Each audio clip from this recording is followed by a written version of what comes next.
When it comes to GB and the electricity, we are having serious damage right now done to our economy. You hear that the current is going so often now that I don't want to say we are back to 1993, but if we don't watch out, we're going to be there very fast, which means every day we're going to be having blackouts, we're going to be having load sheddings, and you know what happened in 1993. There was a complete takeover of NVGB by the federal government that time, and they brought in management and they put their own people there for a year and a half, and they tried to fix it. I think GB needs a change manager. There's no discussion about that anymore. All of, let's put this one there, no. We need a change manager. They need to go in there, fix GB, and turn it over to a management team. We need to be honest with ourselves. We cannot continue playing this game of cat and mouse with GB and the economy of this country and its people. Every time GB goes off and comes back in with a bang, it damages equipment of people. Then you have to go through all kind of rigmaroles trying to prove that it was GB did it. But if GB is the only supplier of electricity, then it can't be the boogeyman. It can't be the Dutch. Let's make that joke out of it. It is our company is doing this to us. We need to ensure that we have the people in place to do what they have to do in that company. It is, for me, heart-wrenching to see how right now we do maintenance at the power plant. And no disrespect to anybody, but it is impossible that all we want to talk about in GB is engines and Watsila. Engines and Watsila. Engines and Watsila. What we're not talking about is alternative energy, going green. Those things we don't talk about. And that is incomprehensible. We have a national energy policy from 2013. We have an electricity concession. They both state that GB got to go green.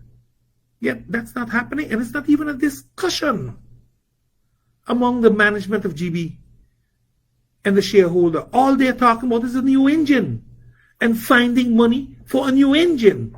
It is crazy because we're not even maintaining what we got down there.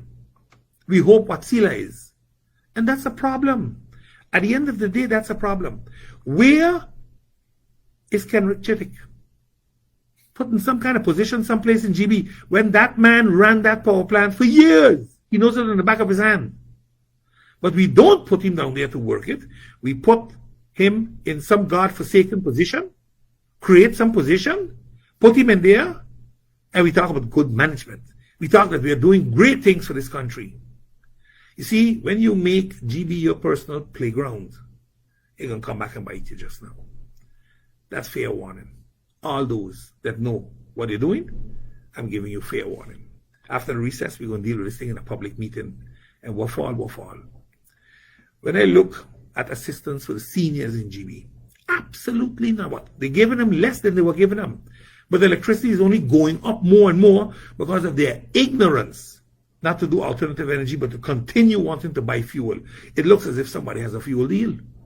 Because it's incomprehensible that you don't take what's for free. The sun is for free. The wind is for free. Even the garbage government was giving them was for free. And they were buying it for less.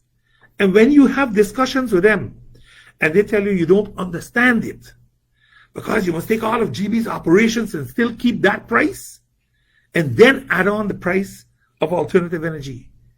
The request Parliament had from both the PFP faction and myself regarding the curtains and the barcodes of this is very pressing for us because there's an election is looming, and we haven't received any concrete response yet from the Prime Minister on that.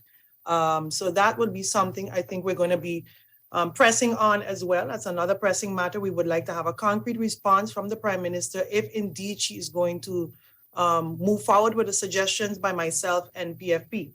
That's one thing. And in addition to that, last year, I think it was April of last year, when I was the chair lady of the ad hoc committee of Electoral Council, the committee approved a term of reference to be handled for 5 points. I think it was Article 59. It was the vetting of the screening law and some other points of surrounding electoral reform. That then lingered. That was actually it was already approved. The Parliament, the staff was supposed to execute that. In between, I think it was by October, September, I got removed from that position, and I sent a letter in January to the new chair lady of that position, which is MP Angelique Rameau, asking her to give a follow-up. No response. April again, a follow-up, no response. So between us handling, finding out if we received anything, the term of reference was out, if a law firm was chosen, haven't received any response on that as well. So those two things that's another pinnacle issue that we're also going to be discussing a little further as soon as the recess is over. But again, it's all up in the air. Another thing that's up in the air right now, and we're very we're focusing on it as well, is that amount that has to be dispersed for the police officers or the justice workers, the 40 million. Is it going to remain in the cadre of 3 to 5 years? The payments are going to be going out. Also, has payment been allocated for the overtime for the police that worked overtime for Carnival? Are they going to continue paying them their overtime? Because from what we were made to understand, only a few police received their overtime for Carnival. And I think some assumed that the overtime will continue back to the 150 or 200, 150 and 200, I think it was, right? Okay. So that too is another pressing matter that's going on. And that's just general. We haven't even delved into the pending meetings. And I don't know if MP Westcott, if you want me to jump into that one time, the meetings that have been pending, yes. What we have right now is still a meeting from November, pressing, about the airport and Telem. Both of them were called in November, and to date, they're still open. The Prime Minister came in just recently in the late June to answer in the first round for the Telem meeting that was finally called. The airport meeting, to date, the minister hasn't even been. He came over to respond. I think he responded to the answers in the first round. We haven't even addressed. We made some clarifications in the first round, and that just remains stagnant. So airport is pending, Telem is pending, and I think as well we have to find a way. There's some issues with GB as well. There's a lot going on.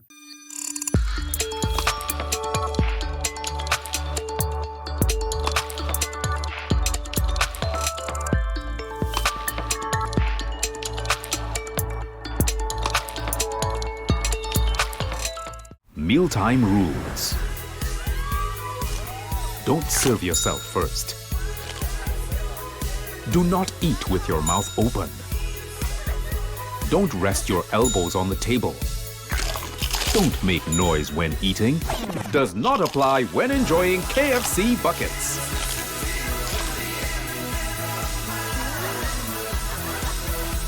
When we bucket together, we are as we really are. At SXM, we're taking travel and tourism to new heights. Here we boast spacious check-in areas, 10 passport control points, comfortable departure lounges, and finally, there's an airport in the Caribbean that takes your travel plans as seriously as you do. Princess Juliana International Airport. During the hurricane season, a potential tropical cyclone can produce rainfall that can cause flash flooding and rockfalls. Stay away from flood-prone areas during heavy rainfall, such as Jump Up Casino on Emil Plain Road in Phillipsburg, ATLH Road Roundabout, L.B. Scott Road from Emilio Wilson Park until Cake House Supermarket, Zakers Gut from Petro Plus gas station until the Seventh-day Adventist Church, Welcalaken Road, Cahill from Welcalaken Road roundabout until the One-Tete Loque roundabout, Beacon Hill Road from Sunset Bar and Grill until the beginning of White Sands Road, and Rhine Road, also known as Mullet Bay Road, after Sonesto Maho Beach Hotel to the entrance of Cooper Coy from the intersection of the University Drive until the intersection of Rio Grande. For more information on how you can keep yourself and your family safe this hurricane season, visit stmartingolf.org/hurricane. This public service announcement is brought to you by the government of St. Martin. Hi, my name is Josie Nurigre and I'm the Communication and Change Management Officer at SZB. Today we're happy to be here at the Disability Awareness Fun Day event at Emilio Wilson Park. Today we have some fun activities for all participants. We have a cup game where you can find the ball, and we also have our SZB trivia that we're welcoming everyone to participate in and win some prizes.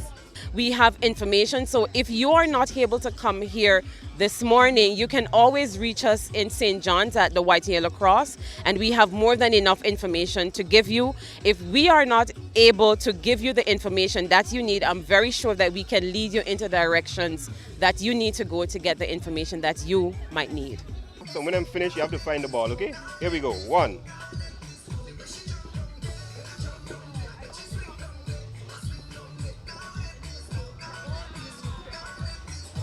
You ready?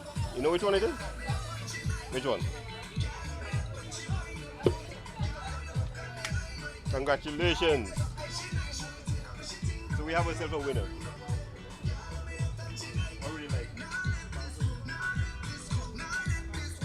We have bags and we have bottles also. Congratulations.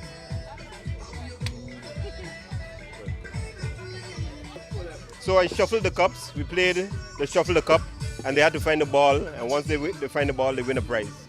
Any one of our goodies. And that's the only game that you have? No, we have other games. We have the trivia, where you can answer the questions, and then have a chance to win bigger prizes.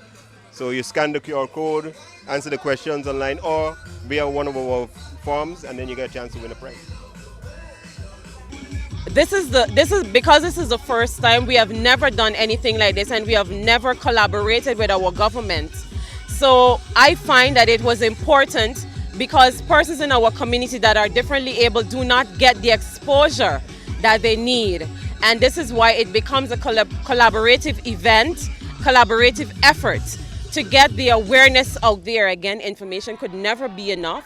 And this, because from looking at what we're seeing here, we see the need, and definitely it will not be the last time. So in the coming years, and our aim is to ensure that our government can change what they have in their policy to make it something for persons that are differently able, persons that are wheelchair bound, persons that are blind, persons that are deaf, persons that are amputated. And this is how it starts. So this is why we are here this morning. Turning to Israel, despite hundreds of thousands of people engaged in mass protest across the country and in Jerusalem specifically, Israeli Prime Minister Benjamin Netanyahu successfully passed an overhaul of the country's Supreme Court yesterday. NBC News foreign correspondent Raf Sanchez has the latest. The streets of Israel erupting into chaos. Protesters blocking major roads, chaining themselves together in front of the country's parliament. A last-ditch effort by opponents of the government's controversial plan to weaken the Supreme Court. But it wasn't enough. Israeli police are using water cannons to try to clear the roads. They're cracking down hard, but the protesters say they'll stay on the streets. A car appearing to ram protesters. Police say 3 injured. The first part of Prime Minister Netanyahu's judicial overhaul passing 64-0. His conservative religious government voting for it, while opposition lawmakers walked out in protest. The plan takes away the Supreme Court's power to nullify some government decisions. Netanyahu allies say liberal judges had been incorrectly overturning actions of the conservative majority. Netanyahu saying fulfilling the will of the voters is not the end of democracy, it's the essence of democracy. But opponents of the plan say they're afraid for their country. I'm worried about my future and my children's future. These military reservists say they'll no longer serve in protest of the new law. Some of them veterans of Netanyahu's old commando unit. I think he's the first dictator over Israel. David Remnick, you mentioned in your New Yorker piece titled "In Israel, a Glimpse of a Trumpian Future," you write this, quote, "See if this sounds familiar. A cynical and self-admiring politician finds himself confronting the legal consequences of his low deeds and corruption. He faces criminal investigation, multiple indictments, trials, even prison. To defend himself from the potential consequences of his acts, he does not really hire lawyers. He tries to stay in power. And to obtain power, he's willing to deepen and inflame the worst tribal conflicts in his country.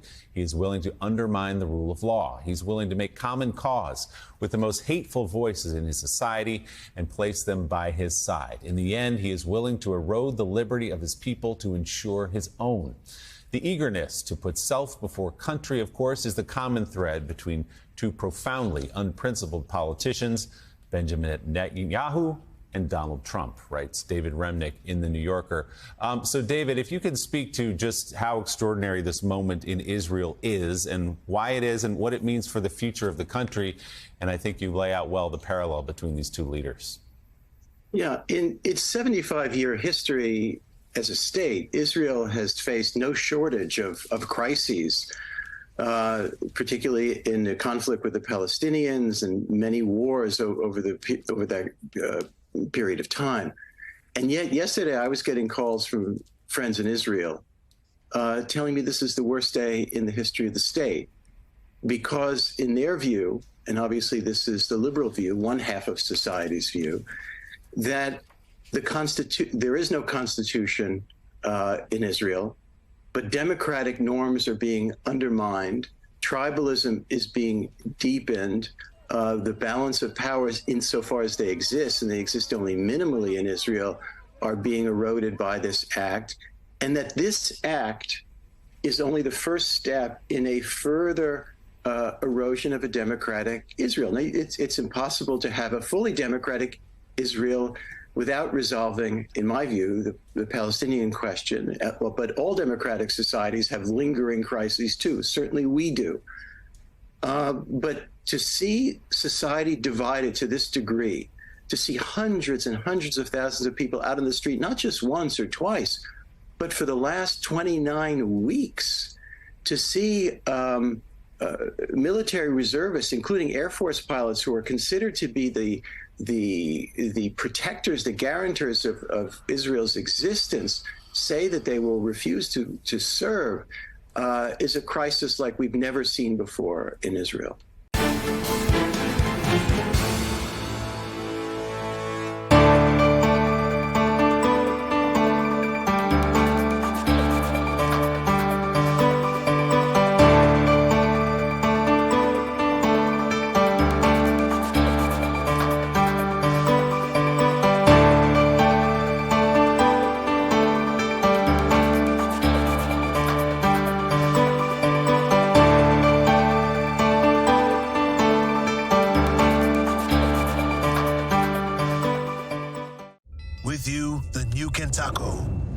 A combination that will surprise the most curious palates. Combining the deliciousness of KFC chicken and the practicality of a taco with a doubly delicious ergonomic shape. Wow! Compatible with all types of bites. New Taco. Enjoy a double breaded chicken breast with our secret recipe. Cheese, lettuce, and tomato. New Taco, the innovation that's in everyone's mouth. It's hurricane season. Are you prepared? Here are a few tips to keep in mind to help keep you and your family safe. The Atlantic hurricane season runs from June 1st to November 30th, with the peak occurring between mid-August and late October. This hurricane season, be sure to put together a go bag. A disaster supply kit including a flashlight, batteries, cash, first aid and supplies, medications, and copies of your critical information if you need to evacuate. This public service announcement was brought to you by the government of St. Martin. At SXM, we're taking travel and tourism to new heights. Here we boast spacious check-in areas, 10 passport control points, comfortable departure lounges, and Finally, there's an airport in the Caribbean that takes your travel plans as seriously as you do. Princess Juliana International Airport.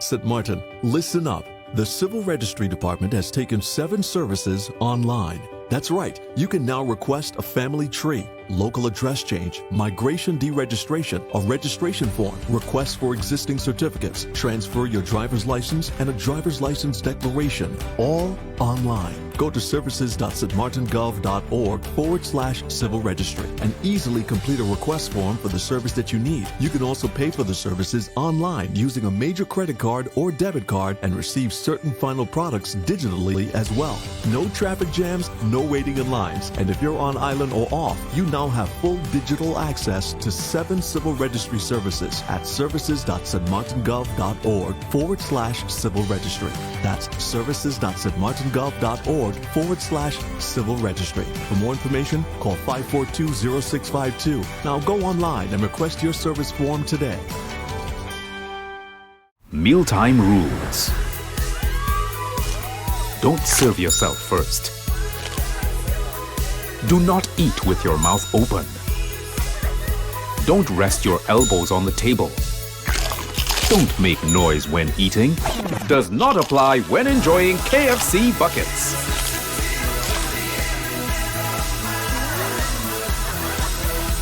When we bucket together, we are as we really are.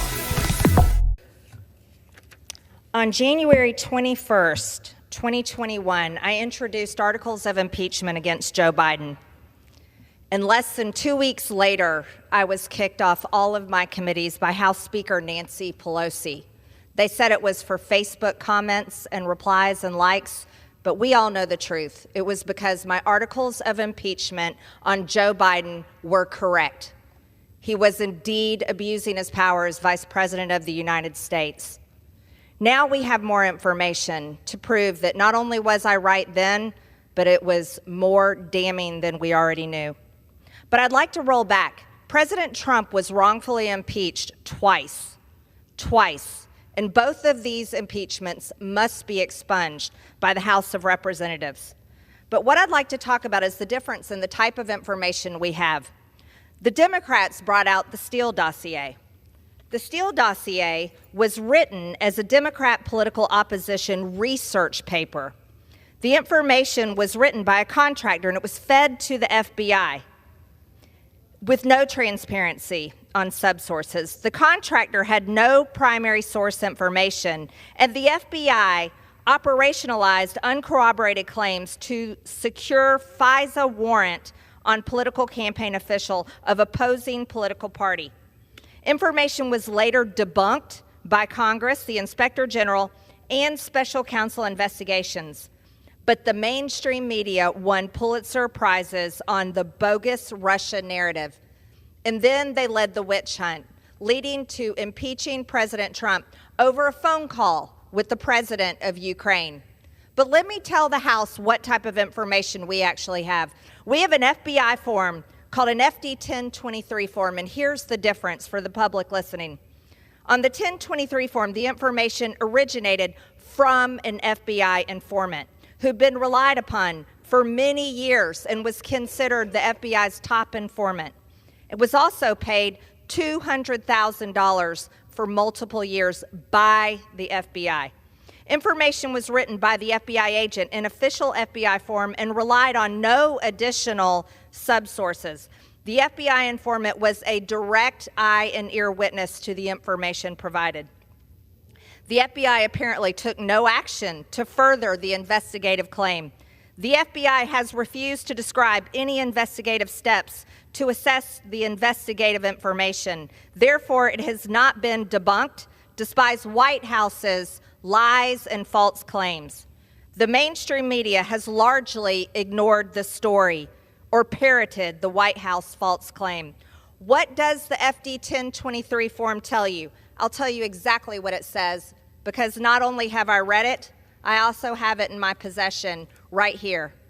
And this is a form that the entire American people, the entire public should have, because it's unclassified. But Christopher Wray, the director of the FBI, forced us to read it in a skiff and would not hand it over to us. Thankfully, Senator Chuck Grassley released this form because it was provided to him by a brave whistleblower. This form entails the damning information that then Vice President Joe Biden took a $5 million bribe from the oligarch that owns Burisma. Not only did Joe Biden take a $5 million bribe, so did Hunter Biden. And what did Joe Biden deliver as Vice President of the United States? He got Viktor Shokin, the Ukrainian prosecutor general, fired from his job. How did Joe Biden, Vice President, get that done? He threatened to withhold $1 billion of U.S. aid to Ukraine until Viktor Shokin was fired. And you want to know what? He was fired. In 2016, Joe Biden himself bragged to the Foreign Council and told them that he got him fired. He bragged about it. It's on video. But that's not all they've done. Hunter Biden has also gotten his father on the phone over 24 times to talk with his business partners and talk with them about the business that they are doing. And even more so, in our possession, through our investigations on our Republican-led committees, we also have a WhatsApp chat that says, from Hunter Biden, I am sitting here with my father, and we would like to understand why the commitment made has not been fulfilled. Who's his father? Joe Biden. Tell the director that I would like to resolve this now before it gets out of hand, and now means tonight. And it continues on. What I'm demanding is that the Republican-led House of Representatives move forward on an impeachment inquiry on Joe Biden, because this type of corruption should never be allowed to stand. We must expunge President Trump's wrongful impeachments, and we must impeach Joe Biden.